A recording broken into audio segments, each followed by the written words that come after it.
All right, my friends, hello. So I want to start off with a few questions. And I know a lot of other presenters have already asked you questions. And they've been kind of hard questions. But the questions I'm going to ask you are very, very simple. And I promise you'll be able to answer these. All right, are you ready for your first one? Okay. Your first question is, you don't have to answer out loud. Are you having a good day? Okay, you got your answer? All right. My second question for you is, why? If you're having a good day, why are you having a good day? Or if you're having a bad day, why are you having a bad day?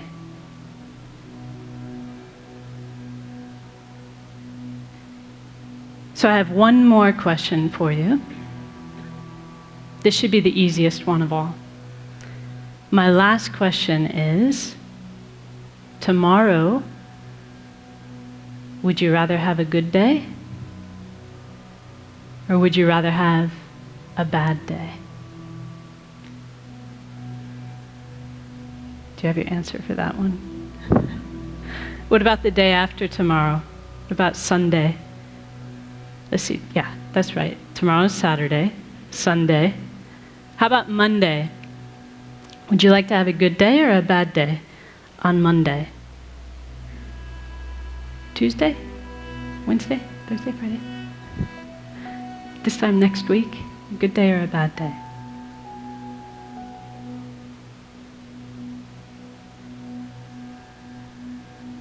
So that last question, like I said, is probably the easiest one for us to answer. Because we know the answer to that, don't we? We want to have a good day, every day. Did anyone in the room answer, yes, I want to have a bad day on Monday? Of course not. We all want to have a good day, every day.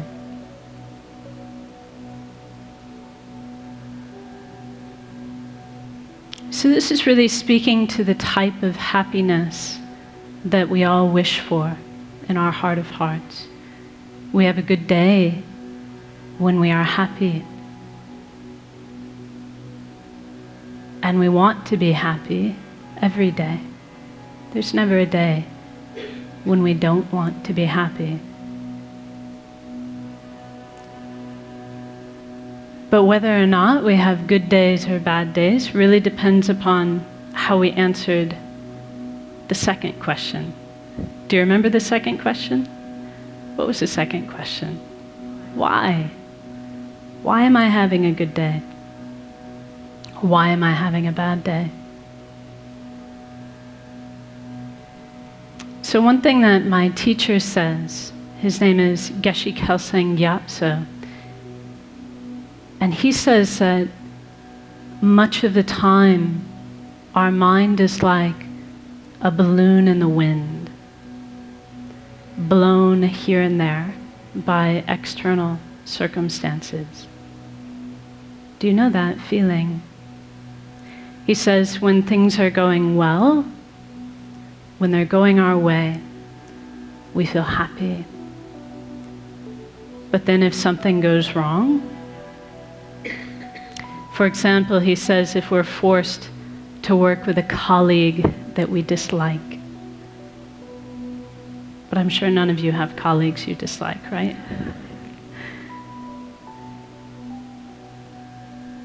He says if we're forced to work with someone we dislike, or if something doesn't go our way, then our happy feeling disappears.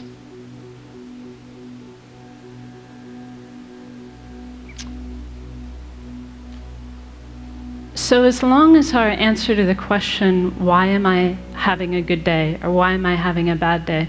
Because, you know, this is a question people ask us, like maybe when you get home today, someone will go, well, so how was that TED thing? Did you have a good day?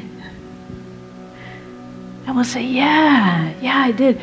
There was this lady and she talked to us about how we need to be about compassionate towards former inmates, and there was this performer who did this awesome beatboxing thing with his mouth, and this person and that person. As long as our reasons for why we had a good day are a list of external conditions, then we're not going to have the stable happiness that we all want. Does that make sense to you? Because if that's what our happiness depends upon, because we cannot control people and circumstances every single day, then our happiness will be in the hands of others, won't it? It'll be at the whim of our circumstances. So if you really wish to have a good day every day, we've got two things we need to do. So the first thing that we need to do is we need to stop outsourcing our happiness and outsourcing our unhappiness onto people and circumstances. In other words, we need to stop attributing our happiness to what's going on externally. And we need to stop blaming others, especially blaming others, for our unhappiness. So for as long as we do that, as long as we're making it the job of people and circumstances to make us happy, or as long as we're making it their fault when we're unhappy, our happiness will be very unstable and elusive. Our second job is to actively cultivate a source of peace and a source of happiness coming from inside our own mind. So here's something I want you to commit to memory. Are you ready? This is another line from one of my teacher's books where he says, happiness and unhappiness are states of mind, and therefore their real causes cannot be found outside the mind.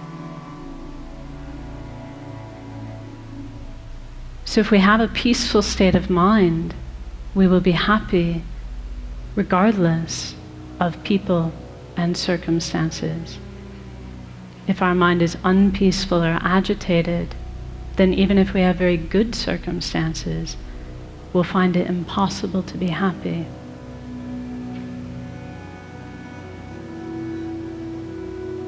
So in other words, it's not what is happening that is making us happy or unhappy.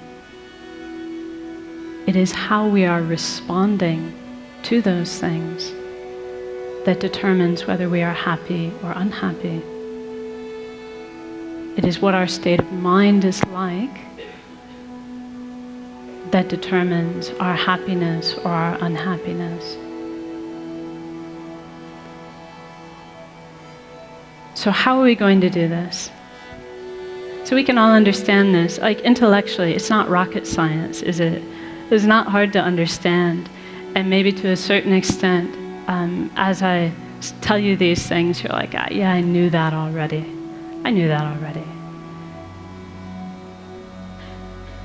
But how do we actually do it? How do we actually cultivate this stable peace of mind that we can rely upon regardless of the external circumstances? So this is really where meditation comes into play. And I would say I would need a whole other TED Talk, hint, hint, in order to really do the subject of meditation justice. But for our purposes today, we can say that meditation is a mental action. It's the mental action of concentrating on a peaceful, positive state of mind. If we do that, we concentrate on a peaceful, positive state of mind, then we can say we're meditating. Whether that's like this, right? See, actually, you don't know if I'm meditating or not, because I could be thinking about my grocery list.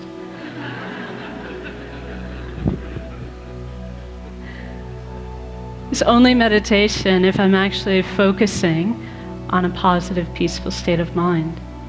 But the trick is, I can do it like this. This is called formal meditation. But we can also learn to do this all the time in our daily life.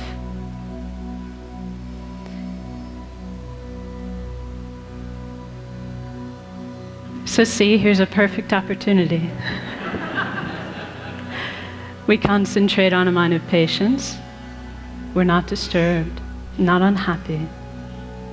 So why don't we try it now? Are you up for it? Just a short meditation. According to the clock, I've got 3 minutes left. This is going to be a very brief one.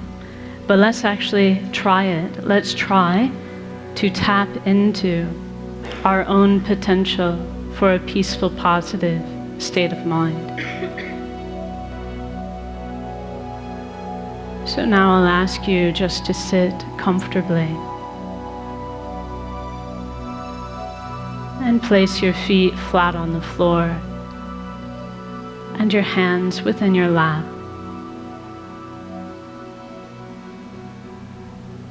And then you can lightly close your eyes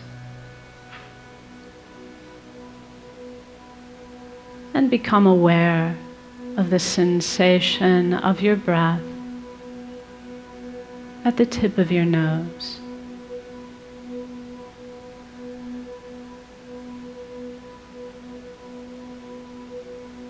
And as you breathe out, you can imagine you are breathing out any agitation, any mental busyness, any frustration or unhappiness in your life. Breathing it all out like dark smoke.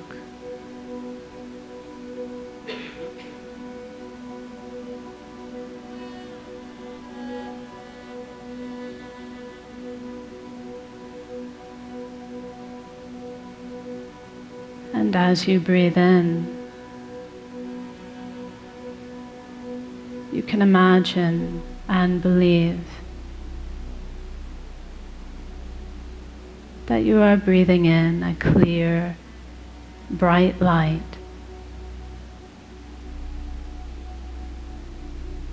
which is the very nature of inner peace.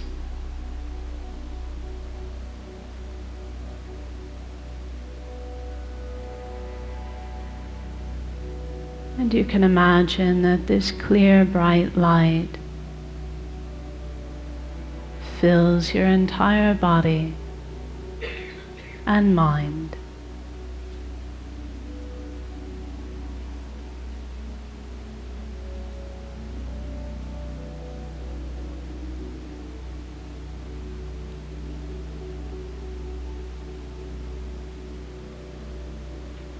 And for a few seconds,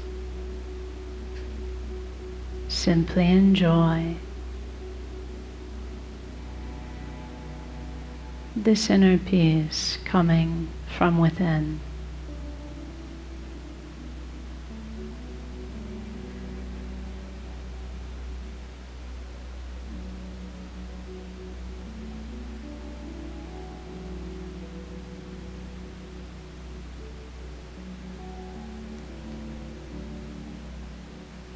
And now as we finish, just be determined to bring this inner peace with you into the rest of your day to benefit yourself and others. So now we rise from meditation.